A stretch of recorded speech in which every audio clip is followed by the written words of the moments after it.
respected maritime authorities, governmental and non-governmental organizations looking after seafarers' welfare worldwide, seafarers and my dear friends. I am Captain Rajneesh Samuel Shah, the ex-master of MV Tomini Destiny, and we signed off with 9 crew members on 29th of April 2020 at Port of Cochin, India. I need to put the facts which are regarding the events which transpired for our sign-off, as well as the larger concerns for seafarers during the course of pandemic who are being signed off right now.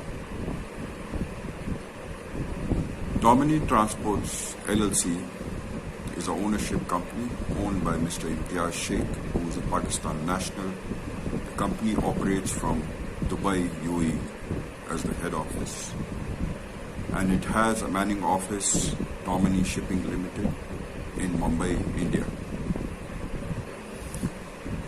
Now, during our period from mid-March 2020, our sign-off date, we raised concerns regarding the growing situation of coronavirus pandemic while vessel was to call the port of Chittagong.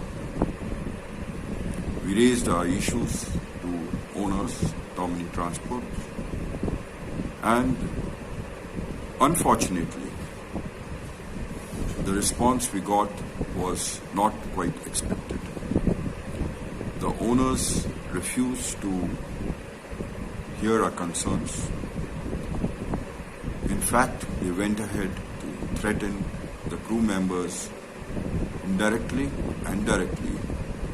They gave calls to the next of kin in India, telling them the crew members will face a situation of arrest. Send WhatsApp messages to respective crew members regarding the employment future and what lies ahead if they do not discharge immediately once the vessel arrives Port of Chittagong. Having said that, we took our due diligence. We asked the agents regarding the measures in place. Viewed there was a coronavirus scare around the world. Lockdowns had been called in India, likewise in Bangladesh. Vessel arrived Port of Chittagong on the 28th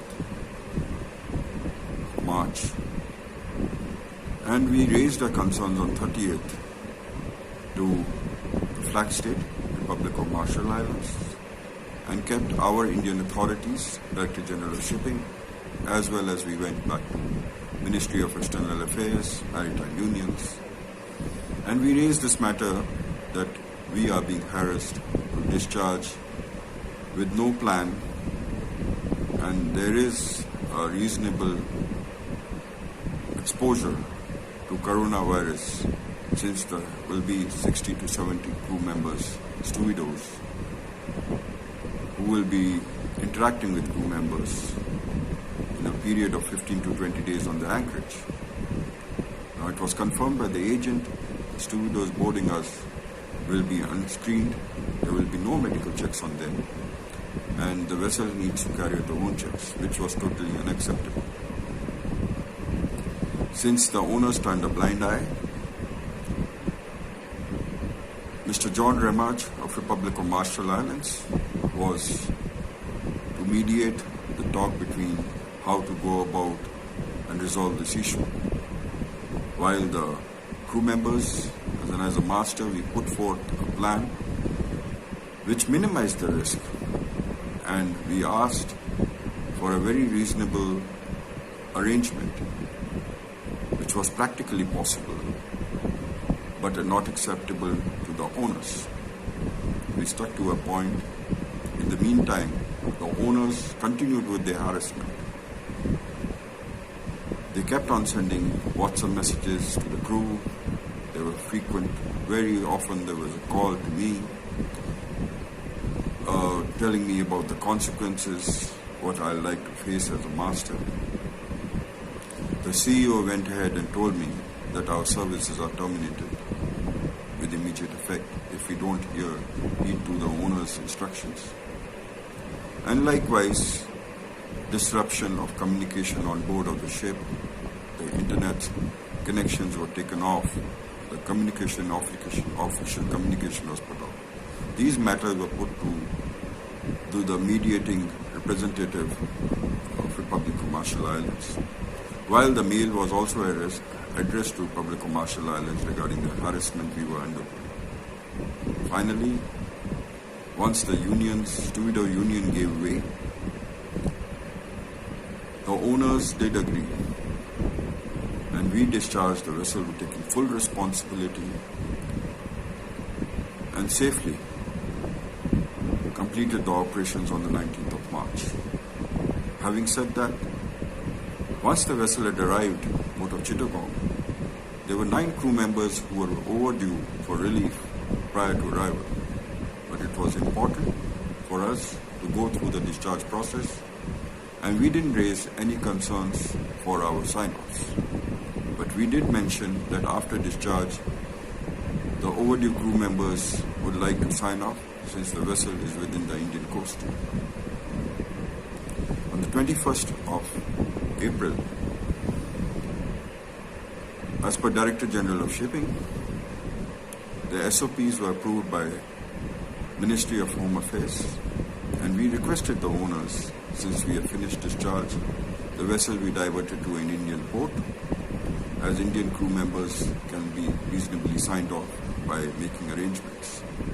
Now, the owners had instructed the vessel to proceed to Gaul, go through an in-water survey, and then proceed to Durban for redelivery. The next tentative employment was East Coast of South America. Having said that, the in-water survey was scheduled as on the 14th of April, the vessel's the certificate of class, which was conditional, and SafeCon certificate with a short term had expired. In spite of informing owners, till the time the vessel finished discharge, there was no renewal of these certificates. The vessel sailed out of Chittagong port, but shortly, just when we arrived at port limits, we stopped the vessel, and owners were informed that this vessel can only proceed to sea when we have the requisite documents, keeping the PNI, flag state, and the class duly informed. Now, this lackadaisical attitude of owners was apparent, and again they started putting pressures for the vessel to proceed to Durban. And since there is a lockdown, the release won't be possible. Now, we insisted that there is an SOP in place. The crew is overdue. We are already very fatigued, and people are very tense on board. And it is unsafe to carry out navigation watches as well as to carry out the duties. Having said that, once the vessel arrived Gaul, we had the owners arrange 9 crew members, Sri Lankan nationals. Now, they didn't have any access to a reasonable agent in India. So they asked me as a master, with my contacts, that if I can give them information on any reasonable agents available. We had the option, we told them, GM Bakshi and GAC shipping. Eventually, the vessel initially was to go to Tuticorin, but then it was directed to Kochi. And a relief was to be arranged for 9+1, that is the chief cook in addition, 9 overdue crew members at Kochi. Now, during this phase, again, the standoff of about crew sign-off, Mr. John Remaj was again put in as a mediator because the owners were being very, very adamant not to arrange the crew change. Vessel arrived on the 28th, and we were scheduled to take a pilot into Kochi on the 29th. In fact, we were the first ship to call in Kochi port for a crew change after the lockdown was announced on 19th of March 2020. Having said that, we did sign off on the 29th of April. I handed over command to the incoming master, the Sri Lankan national, and we proceeded for a quarantine of 14 days as per the Public Health Office in Kochi, which was now what transpired was alarming. The crewing manager, Captain Shantanu Ghosh of Tomini, was immediately sacked after the crew disembarked at Kochi. The Tomini shipping, Tomini Transports, UAE, went into a PR spree. They contacted the local media, Times of India, to publish an article saying the owners have taken all measures to disembark crew and they are doing it for the crew welfare and this kind of information, which was absolutely false and which was a false propaganda on their part. Now, to put on record, on 9th of June, I have received an official letter from Marshall Islands informing me basis 3 alleged complaints which are totally baseless of owners Tomini Transport LLC by the owners Tomini Transport LLC.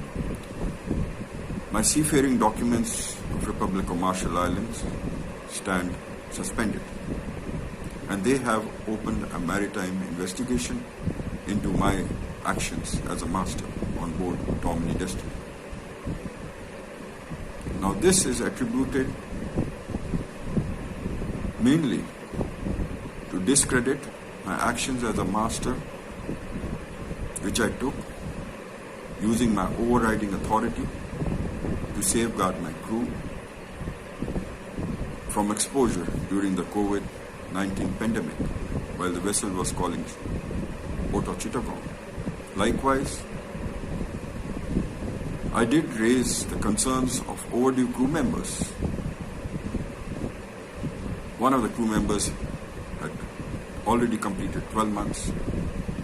2 of them were 11 months past. The officers were 7 months. And myself had completed 8 months once we arrived in Kochi. Now this is a very unacceptable situation which I find myself. And this is a very vindictive behavior on part of Tomini Transports LLC, having harassed the crew during the course when we were on board, not listening to our concerns, and still continue with their vindictive behavior, putting false, baseless allegations that their interest has been compromised. I have strongly refuted all 3 alleged heads of complaint. Within a week, on 15th June 2020, I sent my reply to the Republic of Marshall Islands, giving all supporting documents. Now, my larger concern is this a precedent being set by Tomini Transports LLC? Like during the pandemic, there have been several seafarers who have felt pressurized, overburdened, fatigued during extended contracts asking for relief. They have been relieved. So what action do they stand now once they have been relieved? The flag states are going to revoke, suspend all their licenses because they put their concerns to owners, to management companies to have them relieved. They can't cope up with the pressure. This is very unfair. This is very unjust. We, the seafarers, are a lifeline to keep the sea lanes and the global supply chains moving on. We are the ones who stay away from families. We are human. We have feelings. And this is a very unfortunate circumstance. I find myself with 15 years in command. My main concerns are also, what about my 20 other crew members? What action do they stand? Their licenses are also going to be revoked because they signed genuine concerns, their genuine concerns. They had the right to put their concerns on the paper. When our concerns were not heeded by Tomini Transports LLC, the owners, we were harassed. We approached the authorities. As a master, I did recognize and I did weigh the situation. And the last resort was for me to, in my powers, put in my master's overriding authority. Tell the owners that they have to abide by the regulations. It is a complete violation of ISM, MLC, and Seafarers' right. I request and appeal to all governing authorities, to institutions, to uphold the seafarers' morale, to take cognizance of the fact what owners like Tomini Transport are doing, until what extent they are going to harm the seafarers' interest. Please don't let them do this. They have to be stopped. I appeal to all governmental organizations, support us.